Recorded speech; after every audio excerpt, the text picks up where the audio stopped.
तो जी हाँ, नमस्कार दोस्तों, आप लोग देख रहे हैं बीडी भोजपुरी और आप सब जो ये लुक देख रहे थे साई लाल यादव जी का, आज से पहले अभी आप लोगों ने नहीं देखा होगा। जी हाँ दोस्तों, बहुत ही ज़बरदस्त गाने की शूटिंग कर रहे थे साई लाल यादव और वो भी नए लुक में।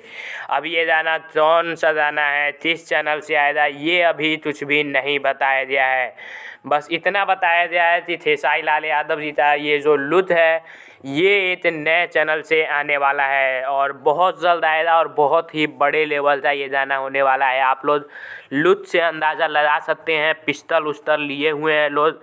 जिस तरीके से हरियाणवी गाना होता है उस तरीके से ये गाना शूट होने वाला है, ऐसा बताया गया है।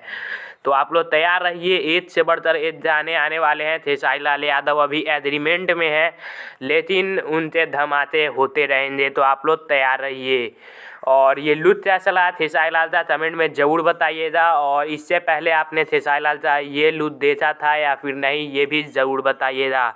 मैं मिलता हूँ आपसे किसी नए वीडियो में नए टॉपिक के साथ, तब तक के लिए जय हिंद, जय भोजपुरी।